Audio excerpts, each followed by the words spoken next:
Hola, ¿qué tal? Soy Marcela Porras y en el siguiente video vamos a hablar acerca de las fases de gestión del proyecto basándonos en la guía PMBOK. Antes que nada, la gestión de riesgos del proyecto incluye los procesos relacionados con llevar a cabo la planificación de la gestión, identificación, análisis, planificación de respuesta a los riesgos, al igual que el seguimiento y control de un proyecto, además de aumentar la probabilidad y el impacto de eventos positivos y disminuir la probabilidad y el impacto de eventos negativos para el proyecto. Según la guía PMBOK, son 6 las fases de gestión de riesgo del proyecto, que vamos a detallar a continuación. La primera fase involucra la planificación de gestión de riesgos. En este proceso se define cómo realizar las actividades dentro de la gestión. Cabe recalcar que una buena planificación mejora la probabilidad de éxito, además de asegurar el nivel, el tipo y visibilidad de gestión de los riesgos, y se establece una base acordada para evaluar dichos riesgos. La planificación de gestión de riesgos posee 3 subprocesos al igual que las demás fases, y todas estas tienen entradas, herramientas y técnicas y salidas, que vamos a destacar a continuación, ya que en la mayoría algunas son consecutivas o repetitivas. Como entrada en esta planificación tenemos el enunciado del alcance del proyecto. Una de sus herramientas y técnicas es las reuniones de planificación y análisis, y como salida el plan de gestión de riesgos. La gestión de riesgos del proyecto en su segunda fase identifica los riesgos. En esta se determinan los riesgos que pueden afectar al proyecto y por ende estos se documentan. En esta identificación de riesgos participan varias personas, como el director, los miembros del equipo del proyecto, equipo de gestión de riesgos, clientes, usuarios finales y expertos.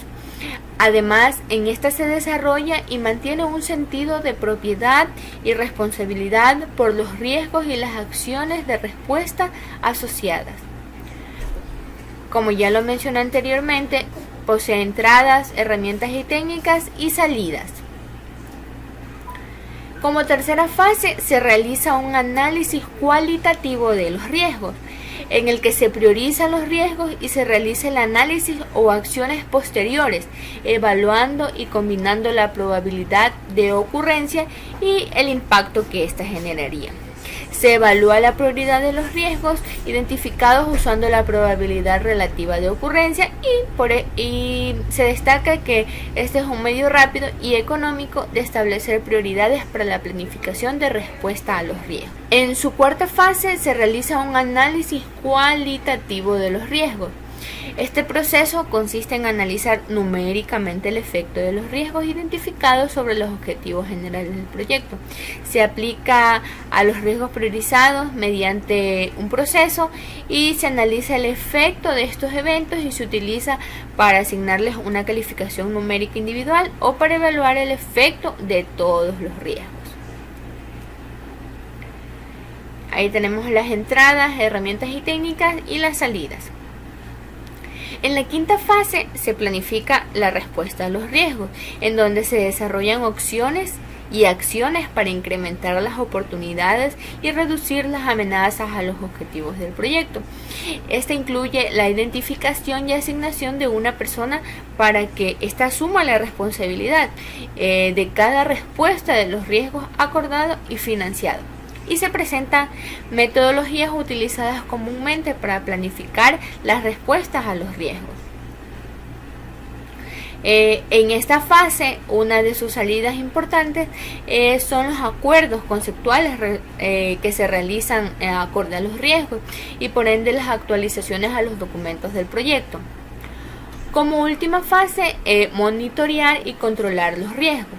En esta se implementan planes de respuesta a los riesgos, se rastrean, se monitorean, se identifican nuevos, se evalúa la efectividad del proceso contra los riesgos, lo que implica seleccionar estrategias alternativas, ejecutar un plan de contingencia, implementar acciones correctivas y modificación del plan para la dirección.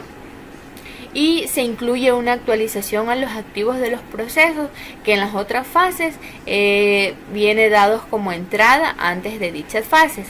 Estos están incluidos en las bases de datos y plantillas de gestión de riesgos para beneficio de proyectos futuros. En la quinta fase, sus salidas son las actualizaciones al registro de riesgos, actualizaciones de los activos de los procesos en la organización, las solicitudes de cambio, las actualizaciones al plan para la dirección del proyecto y actualizaciones a los documentos del proyecto. Y bien, esto ha sido todo en cuanto a las fases de la gestión de riesgos de un proyecto. Hasta la próxima.